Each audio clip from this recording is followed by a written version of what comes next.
Welcome back to episode 44 of G'day from the USA. I'm your host, Lady Amanda, and I thought it would be fun to have a chat about what it's really like for an Australian living and working in the USA. Well, my co-host today is Jonny. G'day. What the hell? Where am I at? I thought this was Bogan Anonymous. That's what you told me. It is. What the hell? Bogan's Anonymous. Yeah, where's the other people? This is what it's like being a bogan. It's just you, Jonny. Oh, shit. Just you. Now, you notice I got dirt in my leg because right before this, you know what I am most of the time? I'm a rock farmer. I was up moving rocks, you know. Jonny does not stop. Jonny was, of course, born and raised in Eugene, Oregon, moved to Washington State in 1987, bought his land across the road from us in 1995 and moved in 1997, and now has a beautiful home, beautiful garden, making trails. Yeah, I'm so happy to have you here. Yeah, but let's set the record straight, okay? Oh, God. Oh, yeah. Oh, yeah. What now? Linda was here last time, right? Yeah. Oh, yeah. And you guys said, well, you came over and you played some games. Oh, we don't know. We don't remember who won. I kicked ass. I swear I said, yeah. I'm pretty sure it was you that won. Yeah, okay. And then this she is was what the you one. said. Oh, God. And then you go, oh, and something about 12-0. Well, you and I both know what that means, doesn't it? Yes. Miss Linda has kicked my ass twice. That's my phone. That's so good. Oh, I thought it was me. I wasn't sure who it was. Miss Linda has kicked my ass twice playing Scrabble, 12 games in a row. We know that. You were making reference to that. I mean, I said it with love. Have you ever seen her play? You've seen her play. That girl's competitive. She kicked my ass. She is like, what's the word you used? Barracuda? Barracuda? Well, that's a little harsh. Shark? I will be quoting you on that later. But oh, God. Now, why does everything come back to bite me? That's what barracudas do right there. On to more pleasant things. How are you? You've been working hard? Well, she's only up to 4-0. Yeah, I've been doing great. I get outside. I just built 900 feet of trail. Very proud of it. I can't wait to walk the 900 feet. It's done. It's done. It's ready to roll. Because I visited it maybe a week ago, and you were just lugging, literally taking up buckets of 5-gallon buckets of gravel. Yep. How many buckets did you have to do? Shitload would be the Bogan term. It was a shitload. It was. How's your back? It's good. Yeah. Okay, here. Now you're going to get lecture at number 1. Oh, God. Hey, you got some 2. listeners, right? People, get your ass up off the couch. You want to live for a while? Keep moving. Don't go, oh, I'm getting old. Oh, I can't do that. No. Keep going. Keep moving. Can we ask how old you are? I am 65 years old. And you haven't stopped? No, literally. Like, every time I talk to you, like, yeah, I might be around next week, but then I've got fishing, then I've got skiing. Right. Then I've got, like, this and... Then I got some work stuff, then yeah. You don't stop. Hell, well... You know, back to barracuda / shark. Yeah. Stop swimming. You die now, don't you? Ooh. And another saying that I really loved was, only dead fish swim with the current. Oh, that's nice. I've never heard that one. Is that an Australian thing? Maybe. Holy crap. No, only dead fish go with the current. Yeah. Go with the current. Yeah. No, I got it. Yeah. Brilliant. You're welcome. Okay. I'll let you, print that. Well, you know, when you're a simple-minded man like me, we need these little sayings to oh my God, simple. help us through the... You have your finger in so many pies. Speaking of pies, I got some cooking tips for you. Oh, God. Yeah. I did. I know.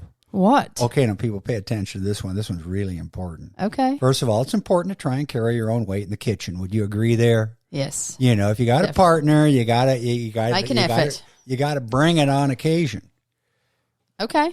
But sometimes people don't tell you. Now, would you agree that hygiene in the kitchen is pretty damn important? Number 1. Right. You wash your damn hands. Number 1. Okay. But why? Speaking of number 1, no one told me I should wash my hands before going number 1. You know what I'm saying? Oh, I didn't even know this was a thing. Why would you? Well, because if you're cutting some really hot peppers and you get some of those on the Johnson, let me tell you, I was breaking out some new dance moves with that shit, let me tell you. So, yeah, that's cooking tip number 1. Wash your hands before and after. going to the bathroom, or you'll be doing the Watusi in the kitchen. Oh, no. I mean, I had I can't even relate because I had put some lip gloss on and it was like had some peppermint or whatever, and then I like rubbed my eye and it was like my eye was watering. Yeah. But I mean, imagine that it wouldn't even compare. I'm just saying. I could move. I had some young man moves going on with that shit. Oh, yeah. Oh, God. So what else have you been doing this week? This week, well, I teach online a lot, so I've been preparing. What do you teach? I teach people how to help people with addiction problems. Okay, so you're teaching the counselors? There's like a new arena, and it's for people. 1 40-hour course. Right. And they're helping people. So if I spent a week with you, I could be qualified in what? To be a peer mentor. And would there be a job for me? There in the state of Oregon, yes, there would be. Now, I live in Washington, but I teach people in Oregon. And why not Washington? Just my whole career has been in Oregon, okay. And they have different rules in different states. Mm-hmm. And I'm busy enough, and I just don't need to figure it out for Washington. Okay. And then where would I get a job if I did this 40-hour course? Usually it's associated with agencies or sober housing. There's treatment centers. There's everything in between. So that seems like not long to be able to be qualified. Does that make sense? Well, like spend a week. And that's correct. And one of the crazy things about it is that with the fentanyl problem that we have, it's very common for these peer mentors to be serving people who then suicide or overdose. Oh, my God. Yeah, the people with the least amount of training are dealing with the greatest amount of trauma. That's horrific. Yeah, it is. So I'm working on my own course to help them with that. And and I have the course, but I'm going to do an online version. That's not a commercial, people. But you could go to JonnyGabar.com and figure that out. But, I'm not pushing it yet because I don't have it in the online format. Right. But there you go. Oh, Matt, you don't stop.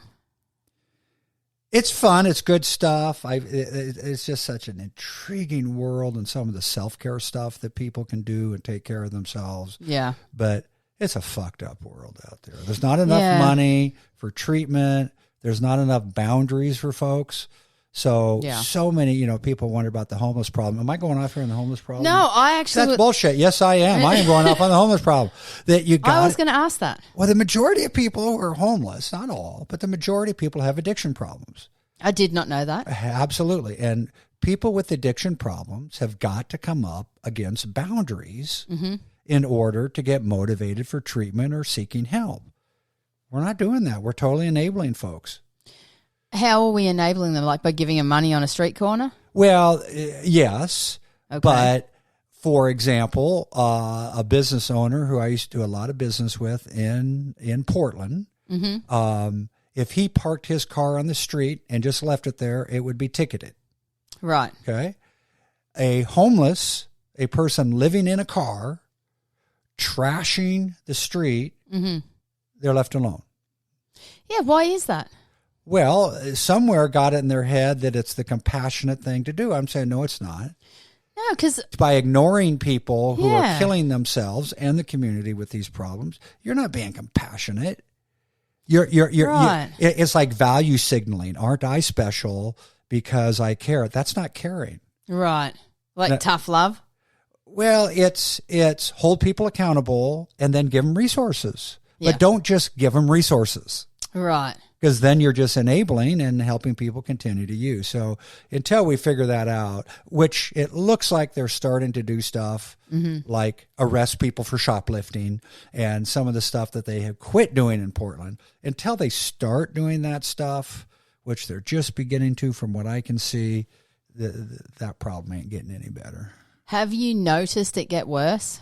Like in the last few years? Oh, yeah. I used to love Portland. Now it's a scary, dirty, This is what everyone place. says. I mean, I'm always don't love driving across the bridge. You know what I mean? So I've preferred to stay on this side of the water. But everyone that has loved Portland has said the same thing. I don't really go there now, which is sort of sad. Yeah, and the main thing that has changed it's not the amount of money they have. They have tremendous amount of money. It's just not being directed properly. And they're not, and the poor police, their hands are tied. Yeah. Do you know that they can find a person in the process shooting up and using drugs and doing all that right there in front of them, and they don't even take the drugs?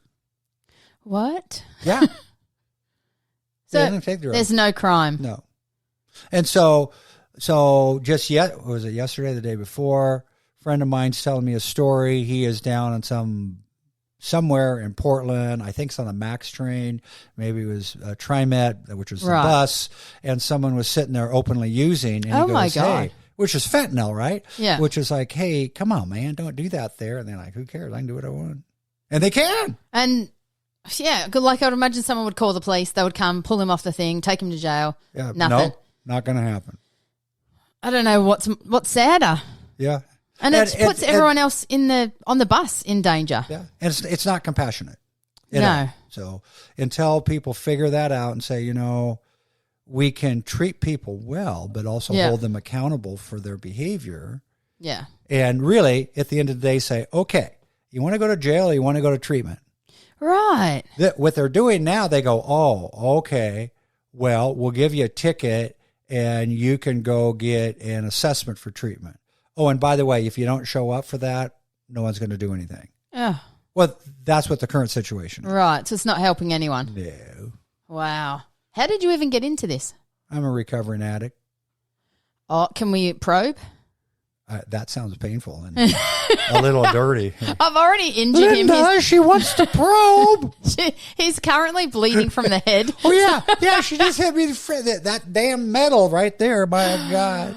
My little studio has a TV, and not my fault you're tall. I can walk under it perfectly fine. But he hit his head on the metal bracket, and I thought he was just crying like, boo-hoo-hoo, but it is bleeding. I'm not going to lie. I'm trying to tough it out through the interview. I'm hoping not to bleed out. I hope he doesn't have a head injury, man. If he starts You mean slurring. another? Another. Yeah, okay. Okay, but we can probe without touching you, of course, from here. Go ahead. Okay, when did this happen and how long have you been sober, would be the word? I've been sober a long-ass time. Yeah. 43 years. That's impressive. Well, people say that, and that's cool. Mm-hmm. But here's the truth. I learned real quick that I was a sloppy-ass drunk. Right. And I would drink until whatever was gone and black out and be an idiot and all those things. Yeah. And so then I found drugs because with a lot of drugs back then, cocaine and marijuana in particular, you can use a lot of them. You just don't get as sloppy as you do on alcohol. So I'm really an alcoholic who turned to drugs because I wasn't as sloppy. But the cocaine made me crazy. And are we talking, I'm going to guess, late teens, early 20s? Based on 65 and minus 43. Yeah, I got clean when I was 21. That's okay. I know you say it's not impressive, but it is impressive for a 21-year-old. That's normally when they're like being like reckless. Right. To then realize you have a problem and get sober at 21. Okay, so let me make it easy for you. Okay. This guy calls me up. Okay. He goes, Johnny, come use some cocaine with me. Which you don't do that, right? Right. Us drug dealers pretty stingy. I go, right. What's up? He goes, I just ripped off the Colombians. I go, what the fuck you doing calling me for? He goes, oh my God. I'll keep you loaded all night. Okay. So I go and I meet the dude in a hotel and I brought my girlfriend. Oh God. And we're doing cocaine all night and it went like this. I'd sit by the little table, would do some cocaine. I'd take the curtain back just a little bit so I could stare out into the parking lot because I knew the Colombians were going to come kill us. So I could look out into the parking lot. I didn't see anyone there. Then I'd pretend like I'm going to the bathroom. I wasn't. I was listening to the wall so I could hear their footsteps coming down the hotel hallway. Oh, God. Did this all night long. Finally went home at 9 a.m. the next morning, and I lived by myself. And when I got home, there were some people out surveying.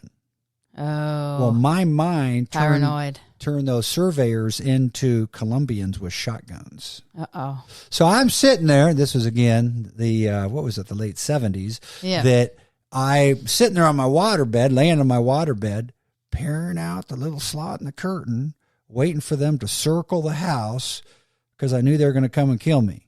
Yeah. And I had that moment. I go, what the fuck? What You're was that? laying in your waterbed waiting for the Colombians to come kill you. Seriously. Yeah. You've lost your shit. So that's what it took. So at that moment I said, okay, I can't do this anymore. I don't know how to stop. Yeah. But I can't do this anymore. And then, well, within a week or so, I was in treatment. You called yourself? Called my parents and said, hey, I'm in trouble here. They didn't understand. In those days, people were still thinking cocaine wasn't really addictive. Oh, wow. Okay. Yeah, and it was openly used. I mean, a lot of parties. Really? I worked for this particular government office at the time as part of a school thing I was doing. Yeah, cocaine was considered It's not no a big problem. deal. Yeah. No. And your parents straight away helped you. They did. So Yep. I went through treatment. One time after that, I smoked pot, and I hated it. I hated that feeling. And I said, okay, I'm done. Wow. So cold turkey?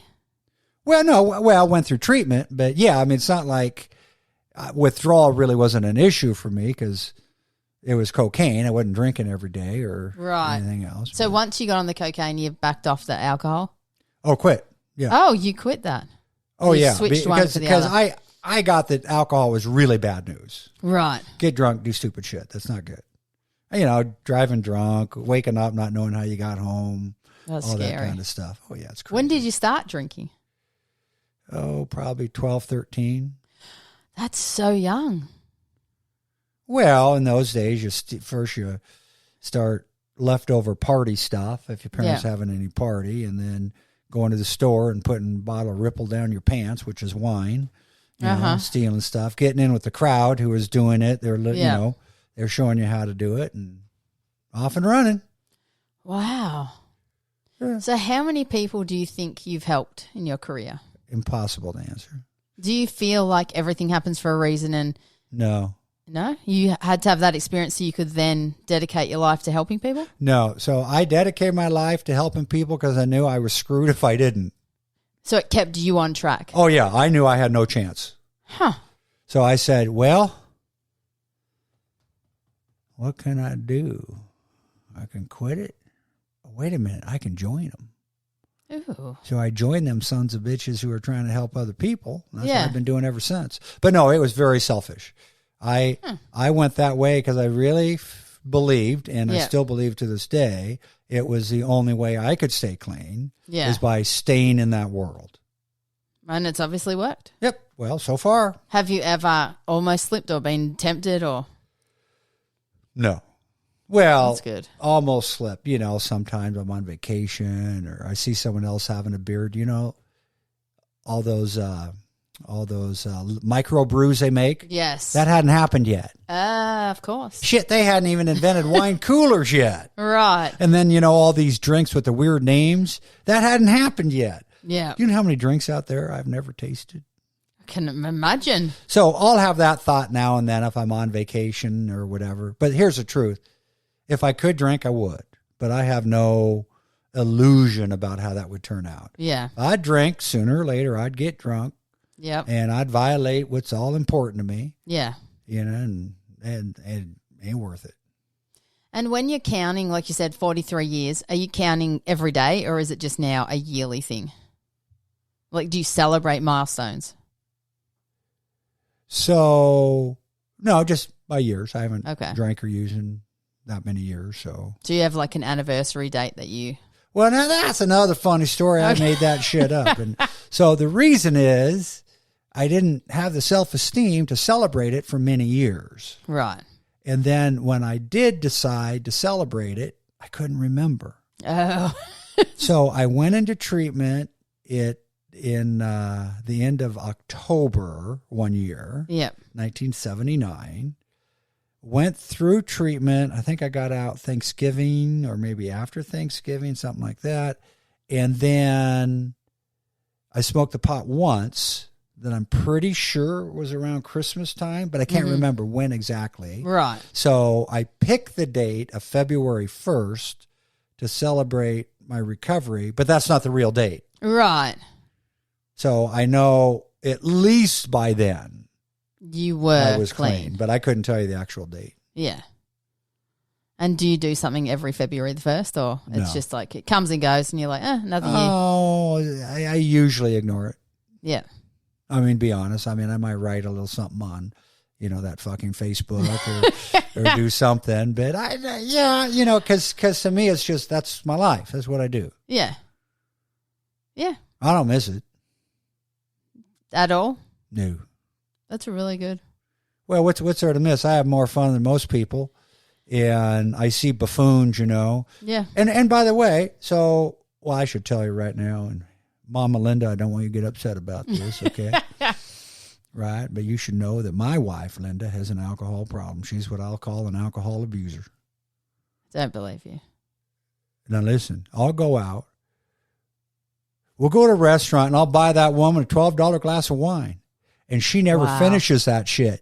Okay? She always ends about, I don't know, an inch or a quarter or half inch left in the bottom of the damn glass. And that's like $2. What the hell? That's that $2. is alcohol abuse. See, so if I could drink like that, I would. Right. I mean, having a glass of wine or having a little bit of this or that, of course, shit. Hell yes, but that just ain't me. Right. So do you have an all or nothing personality? Exactly. Yeah. And today, still, I mean, if there's candy in the house, I'm eating that shit. So if I can't control, how many milk duds I eat, why do I think I could control how much I drink or whatever? Yeah. So to me, that ship has sailed. It's like, it's like being allergic to strawberries. Yeah. Why do Just it? don't go there. I don't need to do it. Yeah, that's true. I've never really been interested in alcohol. Like, I've never really drunk. The last maybe year I've had a Kahlua every now and then. And even then, like Linda, if I finish it, it'll be a bonus. And normally, the last little bit. And even then, it's like the smallest little thing on ice that I'm sipping for like 3 hours. Oh, my God, that's weird. Oh, no, it just doesn't, like the second I have it and my face goes a bit numb, I'm like, ew, why does anyone do this? I just don't have that.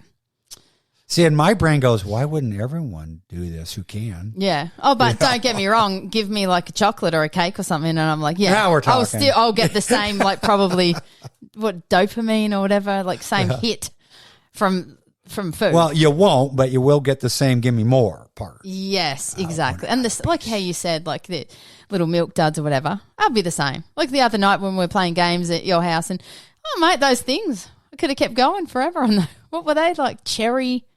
What were they? Oh, cherry? chocolate-covered cherries. Yeah, they were good. They were Chocolate-covered good. cherries. Yep. Yeah. I mean, I'm not going to turn one of those down. Yeah, I know. Crack cocaine for some of us. So go ahead and give me another one of Exactly. those. Yep. Exactly.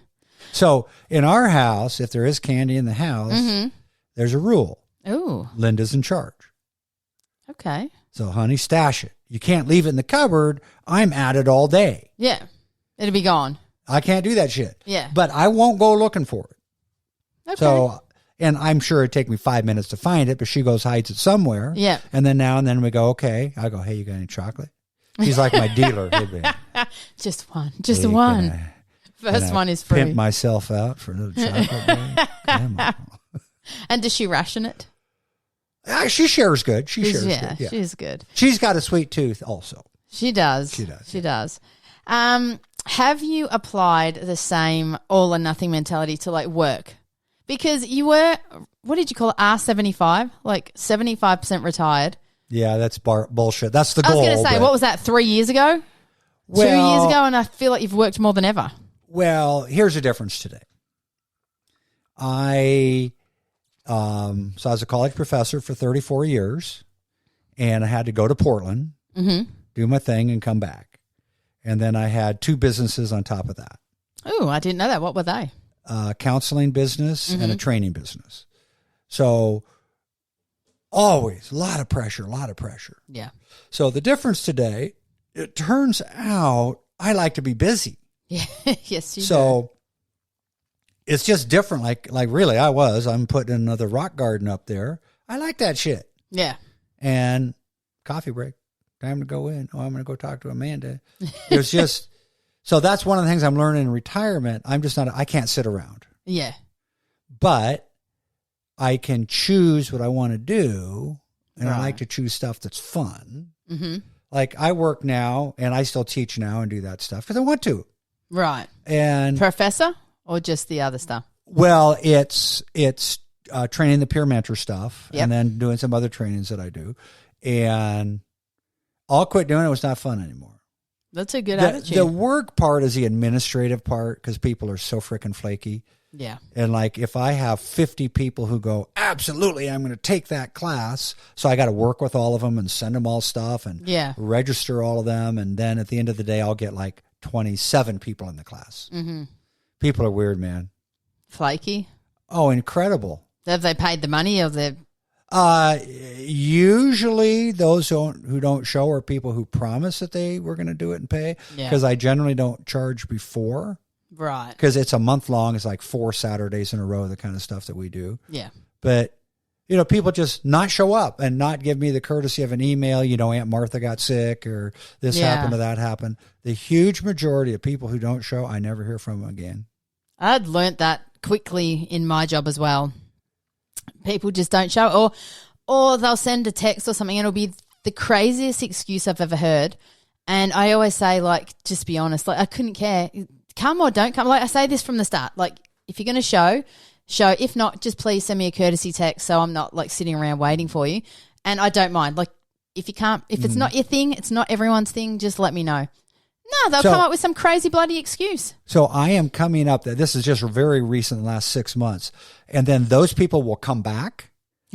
And then they'll pretend like they want to do it again. Yeah. And then the same thing will happen. Oh, my God. So I'm beginning to do a blocked list. Yeah. It's like they're wasting my time, effort, and money. I don't need money for everything, but don't waste it. Yeah. You know what I mean? Like you might say, sorry, it's full, and then that's someone's spot. Well, then I just don't want to fuss with them for the 5 communications we have so they can not show. Yeah, flaky. It's just this entitled world we have. It's just and bizarre. Then to think of the longer game, imagine them as peer group mentor. Is that what they'd be? Peer trained mentor, with? yeah. Peer mentor. Oh God, it might not even show up for the. Yep. Okay. Here's a new thing that's happening. Uh-oh. This is total bullshit. So the peer mentor stuff, it's all online. It's all Zoom, and I require that they have their cameras on. We want to see them. I have a training partner named Kelly, and we want to see them. We want to be able to interact. We want to remember or make sure they're still alive and all that. Exactly. Well, there's a new trend now in larger agencies. They've hired me for years for doing all kinds of crap. Yeah. And they don't make their people be on camera anymore.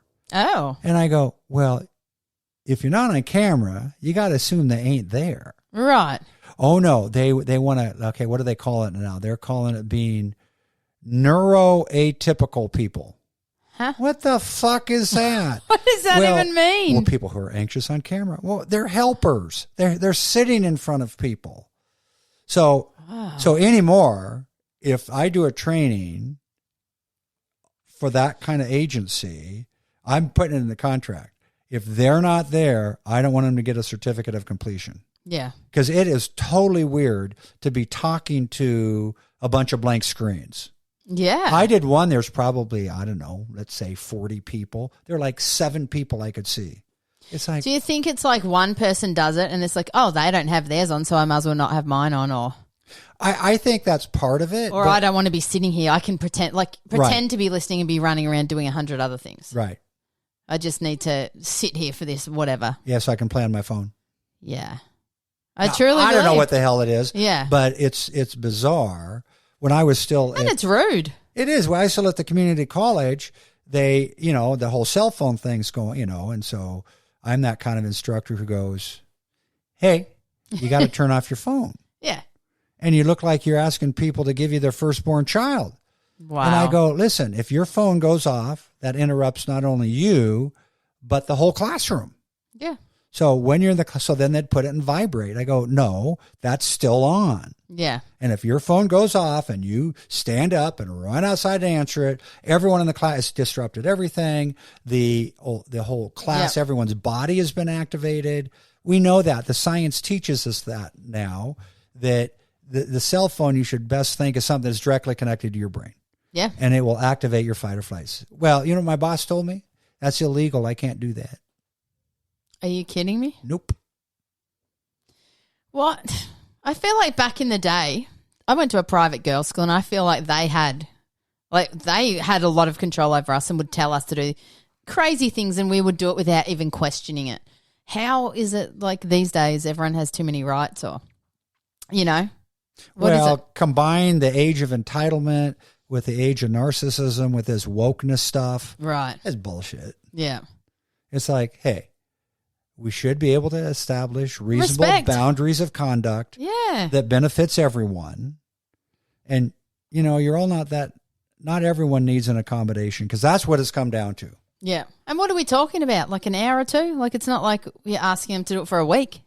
Yeah, it can be all day, but they get breaks and right, exactly. And I tell them, hey, you know, if you need to go off camera because you have an emergency or something, go do what you got to do. But just, you know, do it quietly, and we don't all have to know that. But be on camera most of the time. It's again for the classes that I'm in charge of and I teach is not a problem. But when I'm a contract for someone else, and they get to determine the rule, so I don't really need the work. Yeah. So I'm getting more and more to say, you know, fuck off. I'm just not going to engage that way of being in the world.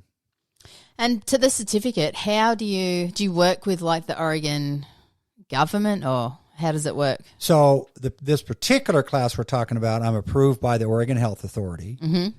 And then there's another accrediting agency called MACBO. That doesn't matter what that is. But yeah. So I'm all approved in that for years. Anything I teach has been approved for years and years. And the Oregon Health Authority is a hot mess. And I don't even want to go there, but people quit. People don't fill jobs. It takes them forever to do shit. Right. They go by rules that haven't existed for a long time. They're a hot mess. Yeah. MACBO's great. Okay, so your certification then is a requirement to get the job. My completion of the course is required in order to get certified. Okay, and do you test the participants? They just have to sit there for 40 hours? No, so test always freaks people out. Okay. So I give them what I call a post-test. Mm-hmm. So I teach them, and they got to basically fill their shit out as I go. Right. Because I want their head to be in the ball game. I don't really care what they write, but I want to put a little stress in their brain. Here's a question that we're trying to answer. Now you put the answer in your own words. If at the end of that particular section, if they don't have an answer, I go, that's okay.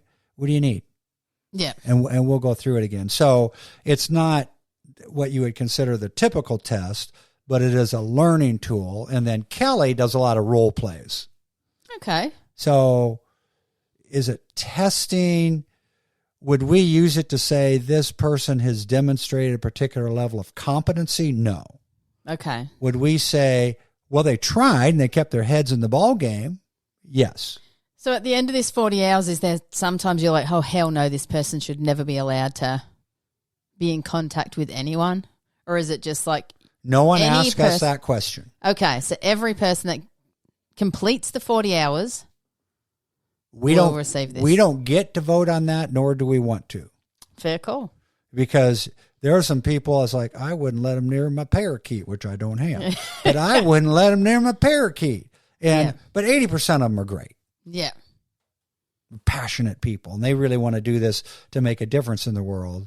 And do most of them go on to do exactly that? They do. Do you like get feedback or follow up? Yeah. We do, yeah. Well, that's cool. Yeah. Wow. So, no, it's cool, very fulfilling. Yeah. They're the funnest group to work with because they give a shit what they're doing. Yeah. They're passionate about it. And then there's that 20% that are a pain in my ass. Yeah. But that's price of admission. That's all right. It is. And does the government offer your program to people that are unemployed or something? Do you know what I mean? There has recently been many different scholarships, yeah. That's what I was trying to get at. Scholarship. Yeah. And there's some coming out in January, like 400. 400? Yeah, for the class we teach. Last time that we don't get all 400, but the last year, we used more of those than any other trainer. So we'll probably do that again this year. Yeah. Yeah. Do you get to select them? No. It's just random. Here's X amount of people that you can have. Well, they have to apply for it, but it's first come, first serve. So okay. Yeah, because there's no way to select them. Yeah. And you don't want to because that gives you a certain level of responsibility. Mm-hmm. And we don't want to vet anybody and do all that. It's just one class. Yeah. That's a fair call. Yeah. Wow, exciting. Just to shift. Why? Because I'm a shifty person? What are you saying? I mean, there's many things about you, and shifty is probably number one. Okay. But maybe number two. Number one is definitely bogan. I have some Aussie words for you. Aussie words. I've been studying up on this. You should know that. Yeah. Okay. Yeah, I think I'm going to do pretty good here. Yeah, I'm going to start real easy. Okay. Chemist. Say it again. A chemist. Khemist. Yes, chemist. Chemist. Yeah. So that's a bogan term. Oh, is it? Yeah, it's for a love potion that you're trying to give to someone and don't know you're giving the love potion. And, when you're trying to slip them a little Mickey in the bar, that's what they'd call a chemist in bogan language. How'd I do? That, you're 99% there. Okay. American word for it would probably be a drugstore or a pharmacy. So, yeah, pretty much nailed it. Okay, see? Number one. Okay. Number two, chewy. Chewy. Chewy. Yeah. Chewie. Yeah. So that's another bogan term. Yes. And that's usually how our steaks turn out. Yeah. Because kangaroo, as you know, chewy. If it ain't cooked right, it's quite chewy. So we said we got a little chewy on the barbie for you. You are good at this. See? So Americans would probably call it like chewing gum, but yeah, for Australian, 100%. The chewy steak. Okay, number three. Okay. Cracker. Well, I know what a cracker is. Oh, come on. Give it to me. In our country, that's a derogatory term. You're looking at me, you're giving me this full eye contact, and you're calling me cracker. Uh-oh. Yeah, that's right. You're calling me a bogan. By God, that's what a person of color would call me. They'd call me a cracker in this country or a bogan. Oh, my God. Okay. White trash. I got you. I feel you. I was going to say redneck. I wouldn't say white trash. A little more dirt redneck. in my leg, and this is where we go. Okay, I'm going to put it in a sentence for you. Okay. What a cracker of a day. The fuck is that? That makes no sense whatsoever. I guess it means like it's great. Like that is a cracker. Like that is, like you told me a joke or something. I feel like that is a cracker. Like that, you're fantastic. Like crack you up? Not so well. No, it's just maybe like great. Like. Or fantastic, quacker. Are you amazing. saying quacker like a duck? No, cracker, like as in cracker. No wonder Australians are so freaking hard bloody to crazy. understand. Okay, this one's going to be real easy. Okay. A soft drink. Soft drink. A soft drink. You're seriously asking me what a soft drink is? The more times I say it, the more crazy it sounds. Yes, a soft drink. Clearly. Now we're talking bogan, right? All right. Yeah, so that's a penis reference. What? Well, how did it get to that? Well, because, you know what happened, right? No, and I don't know. And the one bogan go, well, don't go out with him. He's a soft drink, And this, oh, my God. I know. It's so bizarre. I can't believe you guys talk like that. Okay, we do talk like that, but in America, we'd probably call it like a soda or a pop, maybe. Right. A soda pop. Yeah. Okay. Next. Joey. God, I hate to even imagine what I'm now saying. A what? A Joey. Oh, a Joey. I know what that is. Okay. That's a little kangaroo. Yeah. Yay! The sweat is dripping off my brow. Yes, that one is exact. I didn't know where that was going to go. That could have been in the pouch, the kangaroo. God, that could have gone anywhere. Well, see? Yeah. So I've been studying. Apparently you have some for me. You what? I thought you had some for me. Well, yeah, I just didn't, I want to be careful because Mama Linda might be listening to this. And I know, Mama. Eventually, and She I said just worse. didn't want her to get, upset about the whole thing, Okay. So. No, it's all good. But I do understand that there is that part of Australia where, they're lonely, Yeah, we are. You know that the C word is like every second word in Australia and it's like a compliment. You know that. Did I tell you that? Oh, like you will literally be calling someone the C word and everyone will be smiling like it's the best thing they've heard. Like, thank you so much. Like, that's so sweet. Conniving? Yes, that's the word, conniving. Yes. See you on Tuesday? Was it or you see you next Tuesday? See you next Tuesday. And then didn't I tell you about that in the Northern Territory, which is a state of Australia, how they had the massive billboard with their slogan, like see you in tiny little letters in the N-T. C-U-N-T. That is how we roll. And everyone was like, best campaign ever. Wouldn't go well here. No, not at all. The woke police would be knocking down your door. All. No. So do you have questions for me? Oh, my God. Well, I thought you said you had some words for me. Well, I just... you meant you've been researching my words. Right. Oh, you've been studying. Okay, so I've got questions for you then. What you're going to lay on me? I just, Okay, I thought you meant you had been like trying to... Forget it. It's been a long day.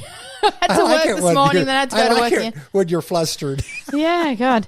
Okay, so what I really want to know... Okay. I know from like when you're about 13 onwards, but what was it like growing up as a kid in the USA? So you're in Eugene, Oregon. Mm-hmm. What was it like? Like, what was your family life like? What was school like? Like, what was it like growing up? So, yeah, that's a long-ass answer. So, basically it goes like this. Okay. Eugene was very white bread. Mm-hmm. So, I knew no people of color until I went to the University of Oregon. So, in that way, very... limited in scope and what you understood. Yeah. Okay. So what you really had was white people and rednecks. Mm-hmm. Okay. And I lived in kind of the outskirts of Eugene, where we were in Eugene.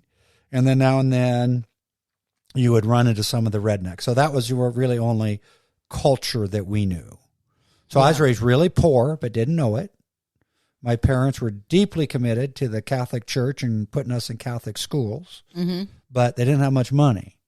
And so my father was alcoholic, and my mom, amazing, raised 7 kids.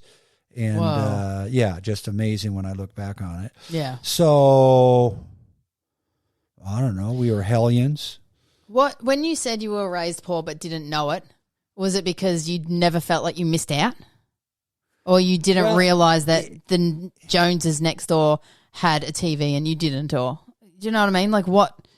Well, so I went next door one time and I was like, I don't know, 3rd grade, 4th grade. And the lady said, nice people, they said, hey, do you want a snack? And I said, it's not time to eat. Oh. I didn't know there was such a thing as between meal snacks. You just had breakfast, lunch, and dinner. Yeah. And was it pretty much like meat and potatoes, or what was like a typical dinner for you guys? If things, oatmeal, had a lot of oatmeal. Oh, wow. Yep. Had a lot of government cheese. You get it from there. Some powdered milk. You can get that. So like food stamps? I don't know. So I wouldn't recognize that, as a young person. But we certainly had enough food. I never remember being hungry. Yeah. But my mom used to save change. Mm-hmm. And I never really understood till I was older that whatever change she had, she would save it. And then that's what Christmas presents came out of. Oh. We went to a barber college for 85 cents. We'd get our head.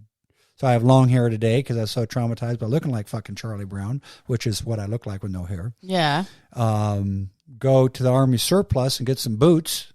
This is like, you're not even joking around. Like No. You kept getting the skinhead cut at school because that was the cheapest. Flat top. Right. Yeah.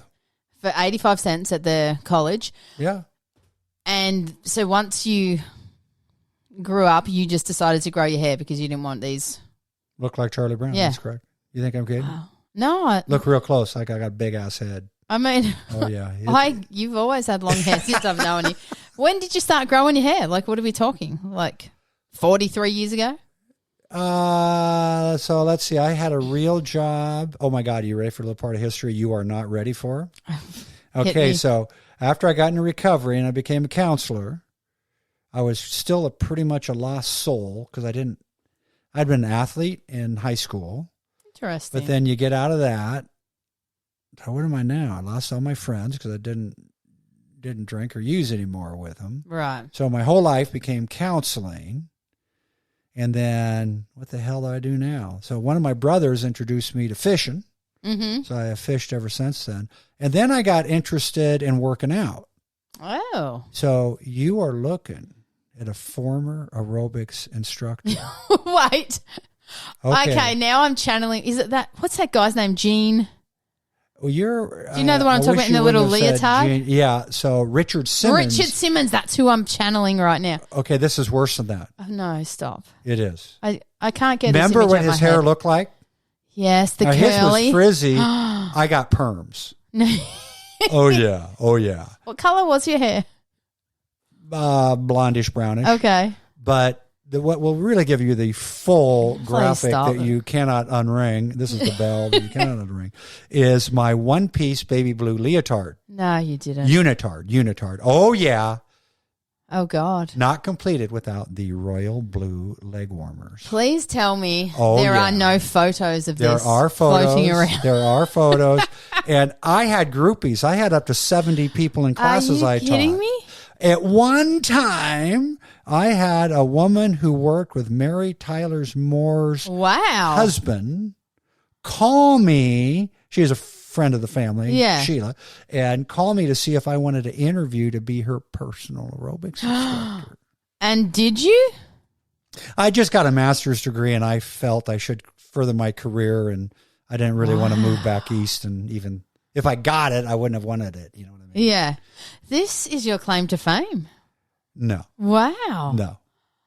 Oh, my God. It's an anomaly down a strange little road. I got down to 172 pounds. Today, I'm a big guy, right? I weigh 230 pounds. What? Well, then, though, I had like 3% body fat.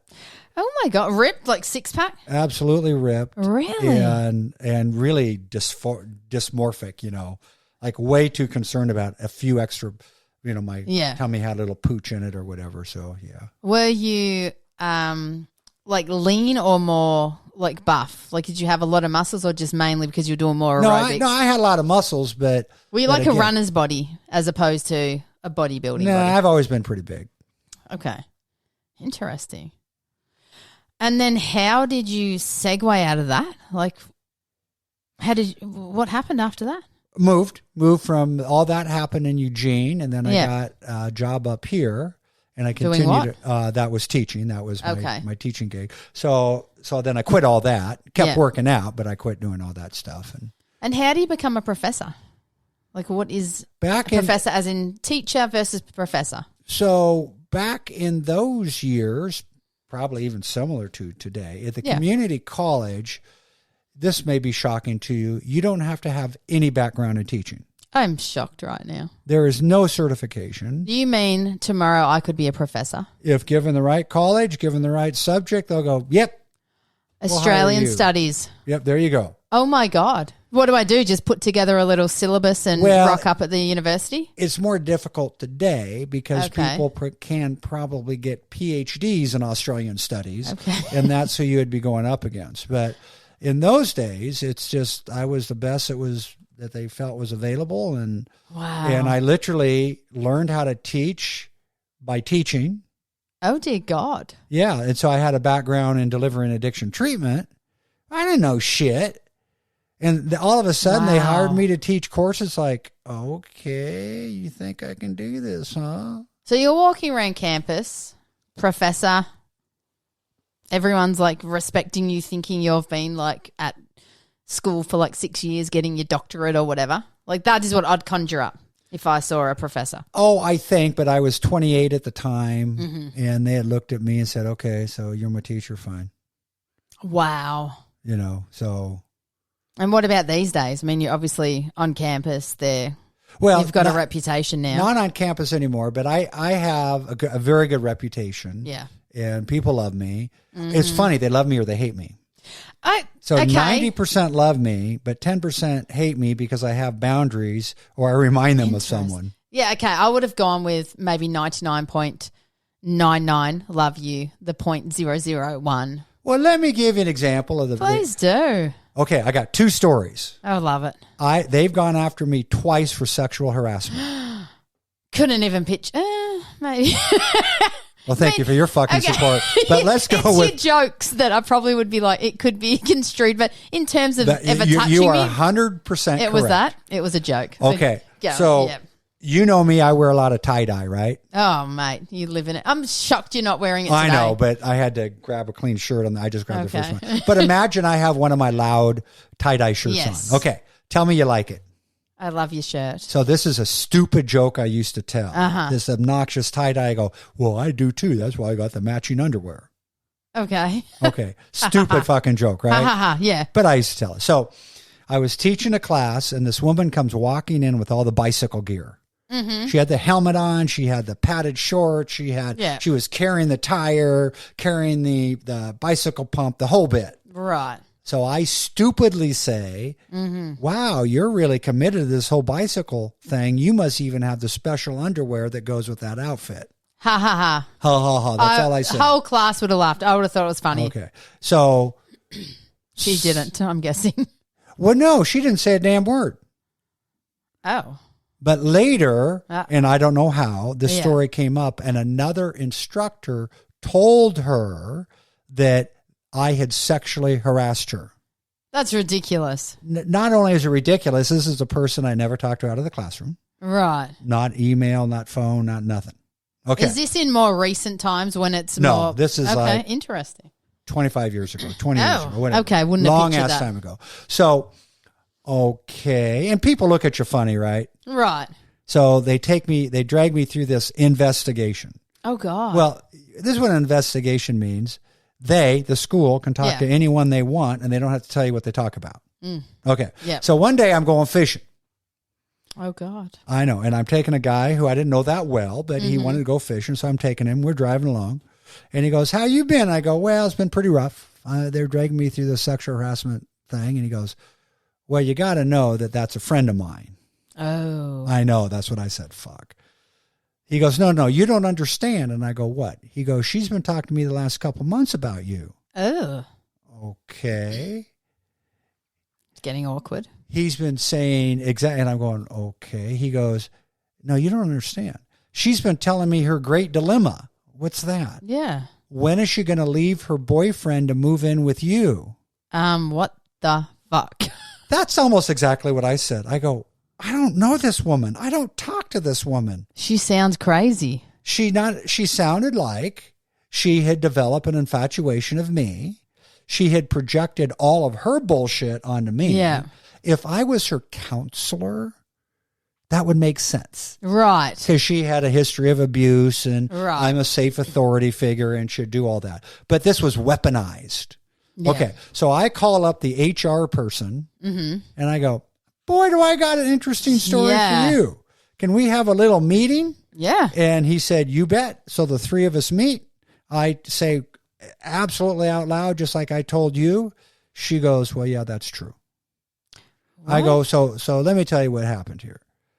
I was safe. I know you have a history of abuse because you said so in the class. Yep.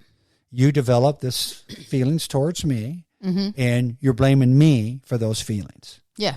Did I ever talk to you outside the classroom? No. Did I ever? No. So it all went away.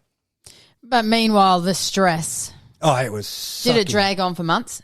It was about 6 months. Holy shit. And I thought it all went away Uh-oh. until many years later. And she walked into the class with the No. and- She was done. She was done. Okay. Never heard from her again. Uh-huh. But like, I couldn't tell you how many years. Many years later, I had another sexual harassment suit against me. This would put me off ever being a professor. Well, then you're understanding. Yeah. So it's like, that sounds bad, right? Well, what the fuck did I do? What did you do? Well, some people got upset with me, but not for anything related to sexual harassment. But that's what they called it. They weaponized it. Ooh. Oh, you know, the first one that they drugged me through, they used it as evidence in the second one. What? So eventually they investigated it. They did all this bullshit. Yeah. And they end up saying I was guilty of nascent sexual harassment. Okay, I don't even understand what that word means. You don't know what the word nascent means? I do not. Not a single person has ever known what that word means when I tell them this. So I didn't know what it meant either. I Yeah. go, what the fuck? What's nascent? Never heard it. It's more used in science. I've seen it in print since then, but so nascent means in the process of becoming. Oh my God. So Wait, so it hasn't even happened, hasn't happened. but you're guilty of it could happen in the future. Could happen in the future. So if they wanted, Oh my God. so I am nascently homicidal every fucking day, Right. but I've never killed anybody. Right. You just got to drive around these parts, and Should I call the cops and have you arrested for That's that? what I'm saying, I feel like it's a law. it could go sideways in the future, right? Worried for my safety right now. So I've never even got close to killing anybody, but you know how people drive around here, and you go, really? I'm nascent. You're going to do that? So I'll be the only person you ever meet, I guarantee, in your life Yeah. that was convicted of and by the way, there was nothing happened. Did you get like a little blotch on your record or like? Yeah, but who cares? Oh But my because God. it doesn't mean anything. Well, that's part of this, what's really the demise of Western civilization. Yeah. That's part of this bullshit, woke language and culture. And it comes down to this. People get upset. They want someone to pay. Right. Instead of taking responsibility. Okay, I get they're upset, but why are you making that about me? Right. If it's about me, show me what I did. Yes. If you can't show me what I did, then it's not about me. Don't tell me about your feelings. Own it. That's fine. We all have our stuff. But in this case, it had been weaponized and they tried to get me with it. So it basically sounds like it goes against everything Americans believe in. In terms of freedom and truth. Yeah. Yeah, absolutely. And it's like guilty before, what's the word? Like Well, innocent. God, what is that phrase that you guys use all the time? You assume you're innocent until proven guilty. Yes, but it's like the reverse. It is a reverse, especially with sexual harassment. That is literally how the law is. Yeah. But also, in my opinion, is how academia is destroying America. Right. Is that you have this low common denominator. If people are upset, then it doesn't matter what you've done. Yeah. You're assumed guilty. So the true sense of diversity is being lost. This is true. Yeah. And how do you deal with that? If someone like that, what happened, accuses you of something and you haven't done it, how do you like rectify that? Does it cause you anxiety, stress? You just have to get through it and know yourself better than anyone else knows you. I'm actually reading a book right now that's a book about how to deal with stupid people and assholes. Oh my God, I need to read this. And this is what it says with stupid people. Don't talk to them. Just straight up. Well, they're going to believe what they're going to believe. Whatever you say is just going to frustrate you. This is true. It's going to do you no good. So why waste your breath? The best thing I've ever heard, silence can never be misquoted. That's nice. I like that. Yes. It's like, really?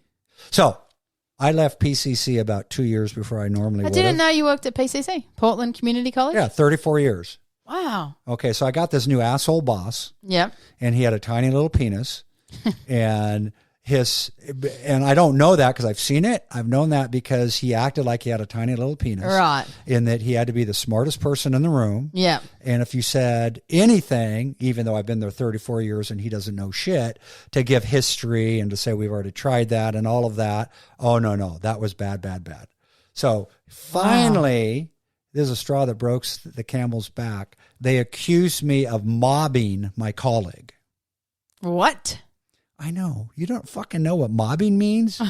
Yeah, I know. Me either. What is with these words they're accusing you of? Oh, it's part of this woke language. Okay. It's weaponized language, too. So, mobbing is a real thing. Think about... No, I get what mobbing is. Well, in the sense of all the people around one person, like mobbing someone. Yeah, so say you're a 13-year-old on Facebook. Yes. And all of a sudden, a bunch of people decided you're terrible and they're tearing you up. That'd be hard on a 13-year-old. Yes. Okay. So what happened is this was a colleague of mine who they had actually fired me from being department chair, replacing me with him. And I said, I don't care. Let me help you do your job. Yeah. And so I know, again, 34 years of this. And so this guy was an idiot, the guy they hired, and he aligned with the boss. So that's fine. Well, they did something wrong. They just flat out, it was stupid. It was book orders, but they did them wrong. And I was gone for like 3 months, and I came back and I said, hey, when you change books, it's got to be by committee. We have to vote on this stuff. There's certain committees we have to run it through. No big deal. We can fix this. But you did it wrong. Let's fix it. Yeah. Okay, that apparently is mobbing. What? Oh, my God. So I told them to shove it up their ass. Yeah. And then I made them really pay the price. I had 1,200 hours of sick time built up. How are you even allowed to amass that? Well, when you're there for 34 years and don't use it. So it cost them. I didn't even think that they would allow that, though. Well, they did. Okay, love it. And it took them, well, we'll just say they paid me every dime. Oh, I love that. Yeah. 1,200. God, how many weeks is that? Oh, no, that's like over a year. Oh, that's brilliant. Oh, yeah. So you basically had a vacation. And I would have worked to the end, and I would have done a great job, and I would have helped transition this guy and made him a good department chair and all that. But no, I mean, it's the woke police that academics have done. They've created it. So if you say, I disagree, or, well, that's your truth. Okay, I have an alternate truth. Yeah. And, hey, you got the power. You get to decide, but that doesn't mean I'm going to say, oh, yes, yes, yes, and blow smoke up your ass. Yeah. Well, that's what it's become. Wow. And until they're slowly beginning to fix that, but until they start fixing that, we're in deep shit. Yeah, it's a little bit crazy. I feel like you should move to the country. The world has gone mad. Yes. Be a rock farmer. A lot more peace in it. Will you teach me? Will you teach me the ways? A lot more peace in it, I tell you. Sadly, we're out of time, but I just have some quick questions for you. Okay. Because I don't want you to leave without me asking you these things. How many states have you visited? Well, altered states would be one I've been to quite a bit. Yeah. That we know. We've already established that. Yeah. But yeah. Probably half of them. That's impressive. Yeah. I definitely know you've been to Alaska because you go fishing up there. Favorite store? Favorite store? Yeah. It can be online. It can be that's anything. even weird to me that a person would have a favorite store. Well, I like to go to Home Depot. Yeah, I know. I heard you. Yours could be okay. A fishing store? No, I think I'm a Home Depot, Lowe's kind of person for two reasons. Okay. One, I can get a lot of steps in. Okay. So you got to cover a lot of ground there. I like that. I do. And by the way, I like going to stores. I like shopping. Nice. So I like Home Depot a lot better than Lowe's because they actually help you. I don't know why.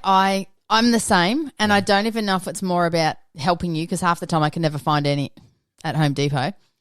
But I don't know. I just do prefer, like I would rather spend my money at Home Depot than Lowe's. It would only be if I couldn't find something at Home Depot, I'd drive to Lowe's. Yeah, I get it. I don't know why. I couldn't even tell you why. They have similar things. I just do prefer Home Depot. Maybe it's because they got their stack of like 70% off lumber and I don't know. Just my thing. Favorite restaurant? Well, now I like to eat. Yes, you do. Now it depends. Now I heard Miss Linda. I know what she said. You know where I'm going with Fogo de Chao. So that is a place of gluttony. Mm-hmm. But I love Indian food. There's a nice little place down there. I like Indian food. In Battleground? It's Cascade Park, but okay. But yeah, there's lots of foods I love. Thai food. Mm-hmm. Don't mind that. I love good pad Thai. I love Heroes. I love. Is that a local?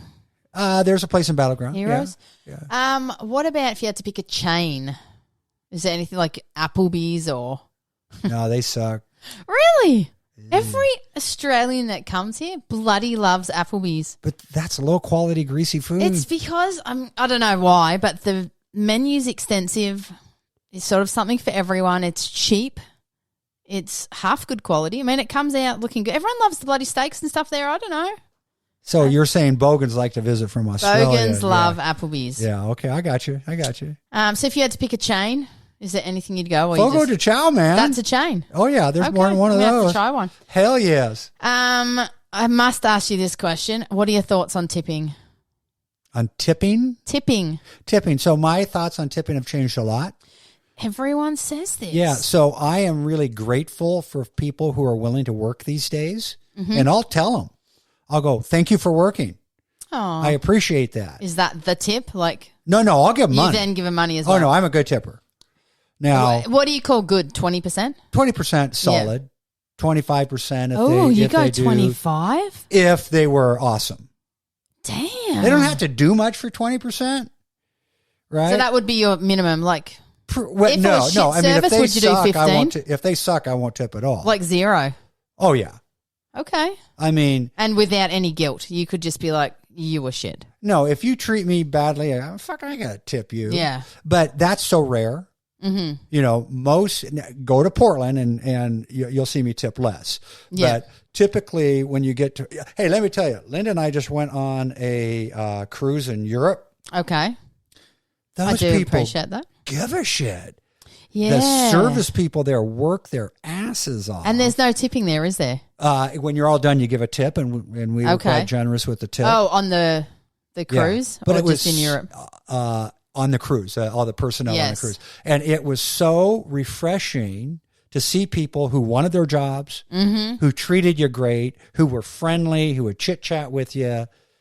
And yeah, no, I appreciate people who are willing to do that kind of work. I do too. Okay, let me give you an example.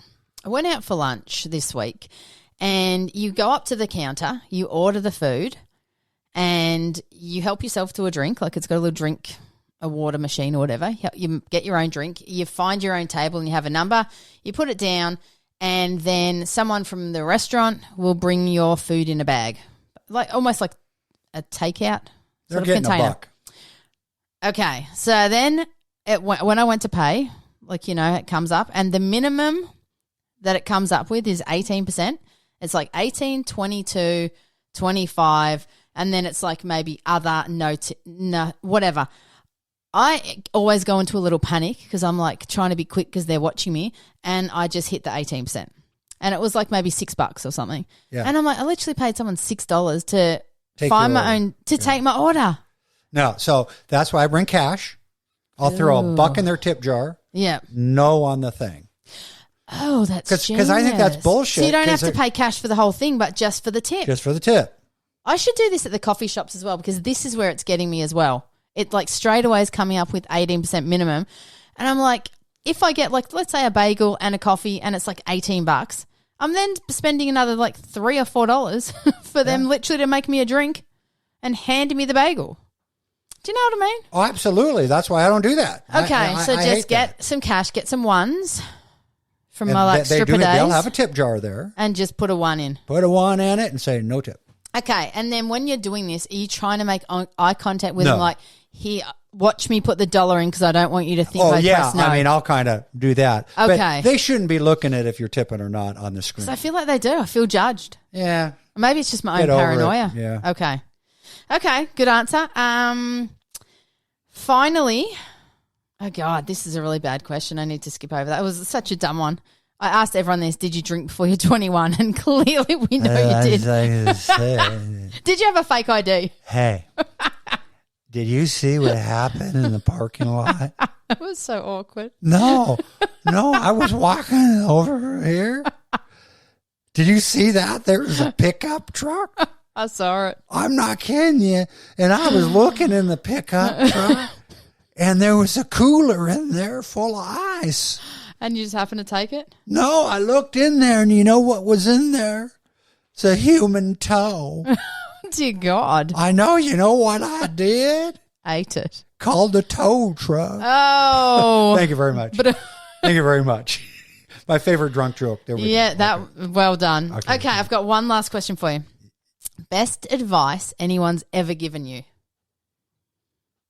Fuck them. Ooh. I like it. Which is something I really mean. So this is what I mean by fuck them. Yeah. It's a spiritual mantra. Right. Which means go be you. Go do you. Yeah, fuck them. And people who are judgmental or whatever, they're not God. Fuck them. Oh my God, I love it. Yeah, just I think like, I need hey, to channel that more. Yeah. And I really mean it. It's like, you know, I mean, I know you mean it. I've seen you in action. Yeah. And I feel like that's genuinely how you live your life. Like, I wish I had more Jonny channeling Jonny. It's coming to me. Okay. Just let's you be you, me be me, and isn't it great fuck that we can them. Fuck them. Fuck them. Yep. Fuck them. Fuck them. Fuck them. Well, thank you so much for coming on. I really appreciate on that lovely note. Will you come back? Well, we'll have greater philosophical and existential issues to talk about in the future. Okay. And I did promise to have a green room for Jonny. Which sucked. I didn't see any freaking. And he wanted his people to contact my people with a list of things he would need in the fridge at this green room. We're double down on next time. I promise I will get it for you. Thank you so much. Have a great week. Bye. Bye.